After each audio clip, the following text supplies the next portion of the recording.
को स्टार्ट करने के लिए सिर्फ यही तैयारी नहीं की है, कल पूरा सर्फ घिस घिस के धोया है, फर्श आई मीन घिस घिस के धोया है, क्योंकि मैंने बताया बाहर काम चल रहा है, वापस से वो लोग डाल के छोड़कर चले गए ऐसे। अभी भी ये पूरा नहीं बना है तो धूल बहुत ज़्यादा है, तो ये जाएगा ज़मीन पर टकराएगा, तो ये गंदा नहीं होना चाहिए, इसलिए पूरा साफ़ किया है मैंने अच्छी तरह से। और अभी आकर भी दोबारा एक और बार किया है। तो ये चोली का कपड़ा है,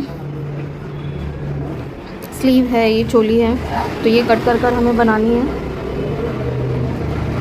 चैलेंजिंग ये है कि बॉडी मेजरमेंट जो है काफ़ी मीन्स जो कस्टमर ये दिखा रही थी, तो ये यहाँ से ये इतना लंबा है, ठीक है, इतना लंबा है। फोल्ड पे देख लेंगे तो ये ऐसे आता है, यहाँ पे दिखाती हूँ, आइडिया मिलेगा कितना काम करना है वो दिखाती हूँ। अब ये मैंने फोल्ड पे रखा है, ठीक है, डबल करके, तो ये यहाँ से यहाँ तक है, ऐसे दिखाती हूँ, ये यहाँ से यहाँ तक है। अब जो मेरी कस्टमर की जो कमर है वो करीब इतनी है, तो मतलब इतना मुझे ये डबल में इसको कम करना चाहिए, बहुत ज़्यादा काम है। ये कलियाँ हम पूरी खोलेंगे, इसको छोटा करेंगे, फिर ये जो जितने भी मोती आप देख रहे हैं ये सारे निकालने पड़ेंगे, उसके बाद में ये जाके स्टिच होगा, तो बहुत काम है, देखते हैं। इसलिए अब लाइट नहीं है तो मैं तब तक ये खोलने का काम कर लेती हूँ।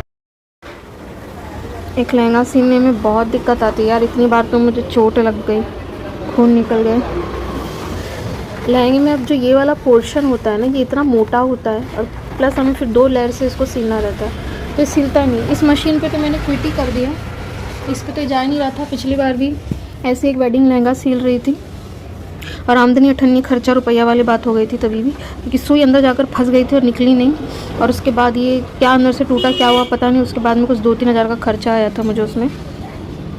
तो इस बार मैं थोड़ी कॉन्शियस थी, मैंने धीरे धीरे किया, तो 2-3 बार सुई अटकी और टूट भी गई। मैंने बोला रिस्क नहीं लेती हूँ, ऑलरेडी पता नहीं क्यों मैंने इसका ऑलरेडी काफ़ी कम चार्ज ले लिया है, ऊपर से इसमें इतना सारा सामान आ गया है, तो वो तो खैर दूसरी बात है, पता नहीं क्या ही सोच रही थी मैं तभी। तो ये जो नीचे पड़ा हुआ फुट्टा देख रहे हैं ना, ओरियो का है ये इसके अंदर था, तो ये था तो उसमें सिल ही नहीं रहा था, फिर मैंने निकाल के सिला तो भी नहीं हो रहा था।